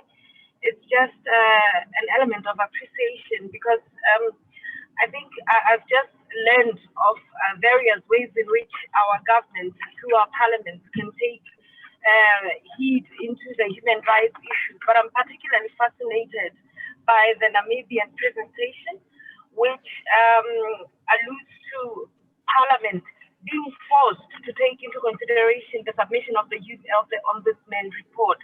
Because in Lesotho, I remember in our last session, there was a report of the of the Ombudsman submitted, but it really was just another submission and it wasn't even debated. So I'm particularly excited by this notion, and I think it's a very insightful content for us to consider. Thank you so much. So there was no question really. Thank you. Thank you very much, Honorable Msena, for that pointed intervention. We appreciate you reaching us from the kingdom in the sky. At this juncture, I wish to invite the panelists to respond to the questions in no particular order. Those who want to respond to any of the questions, since they were quite general, please feel free to speak and respond. Advocate Waters, do you have anything to say? Thank you. The question about model laws, it's a good practice. And again, let me align myself to Honorable that each country has to decide what is the best for her. And if it is these kinds of model laws are enforced on individual countries, it may be perceived as interference and not be acted upon.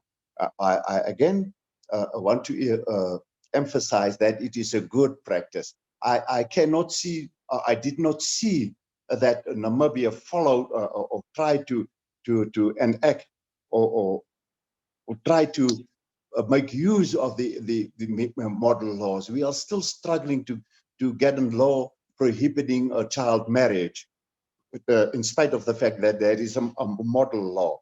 The same what I want to say about what the honorable member of the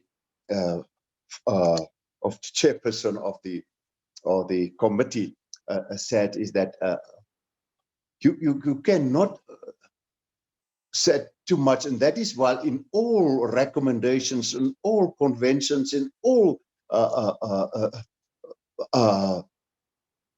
statements, which you always use these diplomatic language. We call upon, we advise, and that call upon remain, as far as I am concerned, remains call upon. And it stands to reason you cannot, as said, make or attach sanction if a member country do not follow this advice. Unfortunately, and that is why I call them paper tigers, it is impossible to implement because there's no political will from our countries. You can recall, and my colleagues in the commissions can recall how many unanswered recommendations from the treaty bodies are still with us. And year after year or cycle after cycle, the committee the committees have to ask us, what did you do with the recommendation of the ombudsman in regard to that and that? And then the recommendation is sent to the ombudsman, please answer it. So I think that we should be, there should be a pressure on member countries and really to show that commitment to human rights by effectively cooperate with the ombudsman and see that those little things which can make difference in our citizens' lives, that is the right to water, to sanitation, to adequate health, housing, should become real realities in our countries. Thank you. Thank you very much, Advocate Waters. Your intervention reminds me of what the Secretary General alluded to earlier on in her opening remarks, talked about progressing advocacy, where we keep pushing without tiring in terms of demanding accountability and leadership with regards to issues of human rights from our political leadership. Mr. Mtali, you have any interventions or any responses? Thank you so much. I think in terms of answering the question, to what extent have we interacted with the SADC-PF model laws in advancing various bills through Parliament? I may not have the straight question because I've just joined the Malawi Human Rights Commission very recently. Maybe I'm just a week old. I was in the civil society. That's where I've engaged with Amnesty International and others. However, what I can say is looking at the legal framework that informs the work that mandates the Malawi Human Rights Commission. For example, when you look at Section 14 of the Human Rights Commission Act, you find that it does provide that opportunity for the Commission to be able to promote the harmonization of national legislation with practices at international level, with international standards, even regional standards. So, for example, it reads to promote the harmonization of national legislations and practices with international human rights instruments, which Malawi is party to, and to promote and monitor the effective implementation. So, when you look at that provision, it does provide an opportunity where the model laws can be used also in trying to when the Commission is engaging Parliament around specific legislation. And the other provision, basically, within the Human Rights Commission Act, it talks about giving the mandate to Malawi Human Rights Commission to recommend the adoption of new legislations or administrative provisions, or even repeal, replace, or amend certain legislations, and also examining specific legislations in accordance with the international standards. So what I can say in summary is there is a window for Malawi Human Rights Commission actually to be able to use the SADC model laws in order to advance specific bills that can promote human rights. So, but then I'll still come back to you in terms of to what extent have we used the SADC-PF models. Definitely, there might be a possibility that we may have done that, particularly looking at the HIV and AIDS bill, which the Malawi Human Rights Commission played a very central role in lobbying Parliament actually to pass it. So I'll check with colleagues, and I think I should be able to come back to you. Thank you. Thank you very much, Mr. Mpeli, for that response.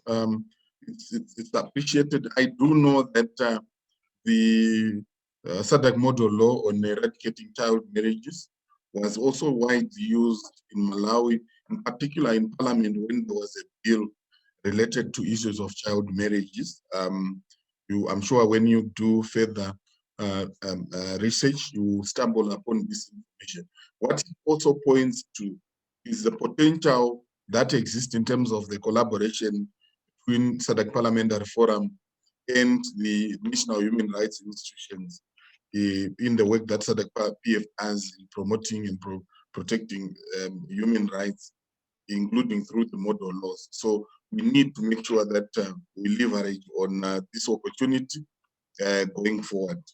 I wish to invite Madame Marele to respond. Okay, thank you. What I would like to discuss maybe is about the collaboration between national parliament and the parliamentary SADC Parliamentary Forum. It seems to me that the link is really very frail. I have not seen much intervention of the forum, of the SADC Parliamentary Forum in the activity of the National Parliament of Madagascar, except for a very much appreciated intervention in the 2018 election, presidential election, when SADC really played a very vital part in ensuring that the election was fair. But to recall what Diprosi Muchena said at the beginning of this meeting about the fact that many of our laws are still those inherited from the colonial era, I think this particular area deserves attention because, for instance, the National Human Rights Commission has been fighting for several years to change the criminalization of abortion. And that has been always a very contentious matter with Parliament, because the usual arguments about how abortion is against the law of God or things like that. And so in the last 4 years, we have not made any progress at all on that head. So, that I think should, in that respect, the, training, information sessions from the Parliamentary Forum would be most welcome, in that, between parliaments, I think, a new voice could be more heard than that of the National Human Rights Commission. That, I think, is my contribution to this question part of the panel. Thank you very much for your responses. Very pointed and informative. I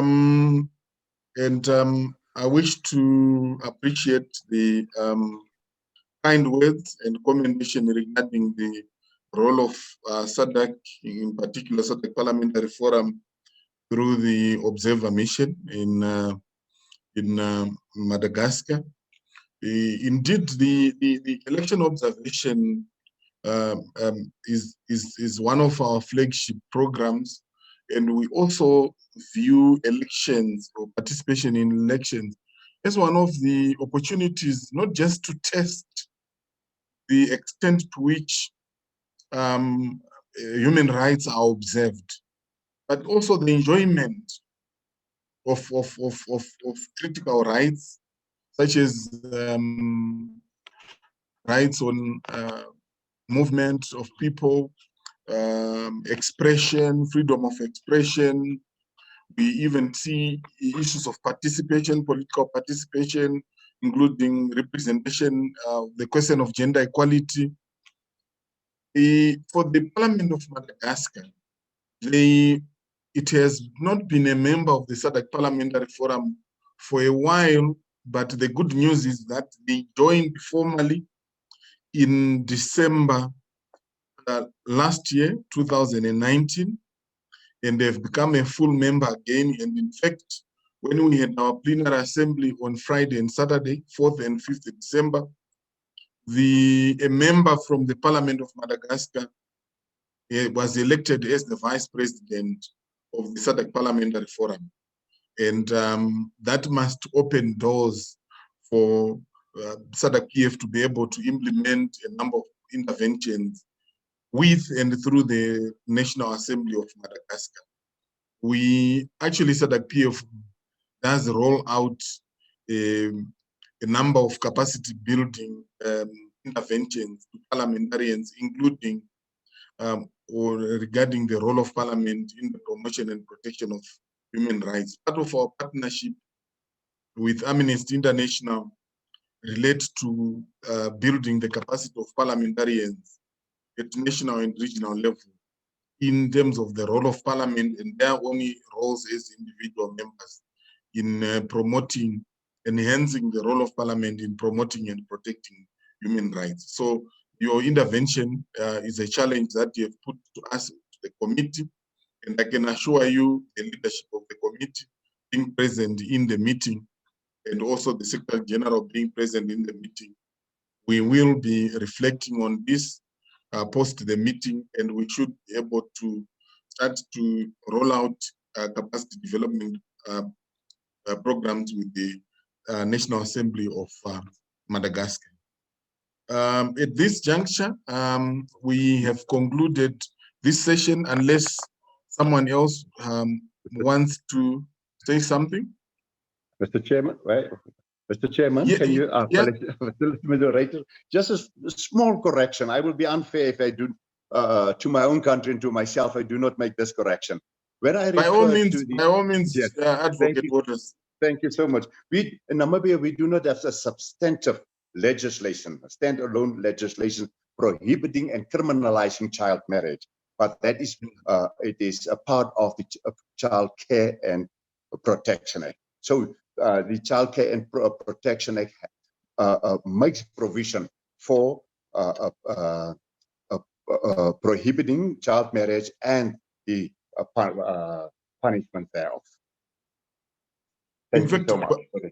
You're most welcome, Advocate Waters. One of the things that I also wanted to highlight is that we should continue to explore how the national regional linkages can be strengthened in terms of national human rights institutions to also access part of the resolutions that are coming from SADC Parliamentary Forum to national parliaments or through national parliaments, so that also informs part of the program of action that can be rolled out between in the collaboration between national parliaments and national human rights institutions.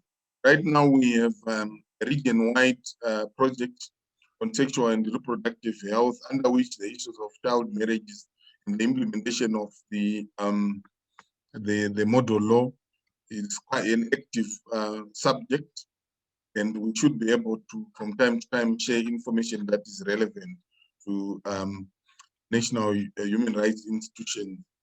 The Secretary General, in her opening remarks, also alluded to the establishment of the Regional Parliamentary Model Laws Oversight Committee. It is a committee of all chairpersons of SADC PF standing committees to monitor progress and learn from each of the member states' experiences on how we can enhance the domestication of the model laws in our member states. That too is a process that we would wish to link to national human rights institutions, so that at the very least we have access to some of the documentation that is emanating from those processes. I don't know if there is any further questions.